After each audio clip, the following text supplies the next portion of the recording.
دنیا کے معزز دوستو، میں ہوں سعیدہ شہزادی اور آپ تمام دیکھنے اور سننے والوں کو السلام علیکم۔ ناظرین گرامی، بہت سارے لوگ ای میل کر کے سوال کرتے ہیں کہ کیا امام مہدی علیہ السلام کا ظہور ہو چکا ہے، اور اگر ہو چکا ہے تو پھر آپ دنیا کی نگاہوں سے اوجھل کب ہوئے؟ کون سی ایسی جگہ تھی جہاں سے آپ نے غیبت اختیار کی؟ ان سارے سوالوں کے جواب میں آپ کو اس ویڈیو میں دوں گی۔ اس سے پہلے اگر آپ نے میرے چینل معرفت کی دنیا کو سبسکرائب نہیں کیا تو جلدی سے سبسکرائب کریں اور بیل آئیکن کو دبانا مت بھولیں۔ ناظرین گرامی، اگر ہم یہ کہیں کہ امام مہدی علیہ السلام سرداب میں جانے کے بعد غائب ہوئے یا پھر گھر کے دروازے سے خارج ہونے کے بعد لوگوں کی نگاہوں سے اوجھل ہوئے، تو میرے خیال میں ان سارے سوالوں کا حتمی جواب دینا اندھیرے میں تیر چلانے کے مترادف ہے۔ لیکن یہ بات ضرور کہی جا سکتی ہے کہ باپ کی وفات کے بعد عموماً بچے کو اس کے پاس ہی ہونا چاہیے۔ احمد بن عبداللہ حقان کی روایت ہے، وہ کہتے ہیں کہ امام مہدی علیہ السلام اپنے گھر میں ہی تھے لیکن لوگوں کو نظر نہیں آ رہے تھے۔ سلطان اور اس کے درباریوں اور کارندوں نے اپنی تمام کوششیں کی لیکن وہ آپ کو نہ پا سکے۔ جب امام مہدی علیہ السلام کے والد علیل ہوئے تو سلطان نے اپنے کچھ بندوں کو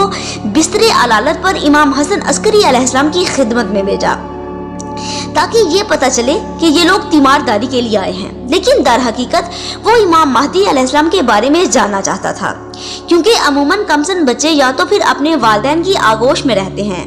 یا اگر باپ بیمار ہو تو اس کے قرب و جوار میں موجود ہوتے ہیں۔ لیکن خدا نے ہرگز اس بات کو نہ چاہا کہ وہ لوگ آپ کے بارے میں اطلاع حاصل کر سکیں، لہٰذا باری تعالیٰ نے آپ کے امور کو ان لوگوں کے لیے مخفی کر دیا۔ جی ہاں، وہ ذات جو موسیٰ بن عمران کو دریا کی طوفانی لہروں میں جو کہ آپ کے گہوارے کو ادھر سے ادھر پٹہ رہی تھی بچا سکتی ہے،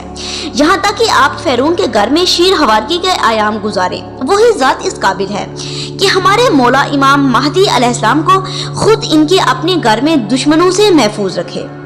میں اس بات کا انکار نہیں کرتی کہ امام مہدی علیہ السلام کی حفاظت اور ان تمام خطرناک حالات کے باوجود آپ کا بچ جانا معمول کے خلاف اور حیرت انگیز امر ہے، بلکہ کہنا تو یہ چاہیے کہ ان ایام میں آپ کا محفوظ رہ جانا اسباب غیبی کی مرہون منت ہے۔ بس امام مہدی علیہ السلام اپنے گھر میں ہی پردہ غیبت میں چلے گئے، یا پھر ایک اور روایت کے مطابق اپنے بابا کا جنازہ پڑھاتے ہوئے وہاں سے پردہ غیبت میں چلے گئے۔ اللہم صلی علی محمد و آل محمد و عجل فرجہم اجمعین۔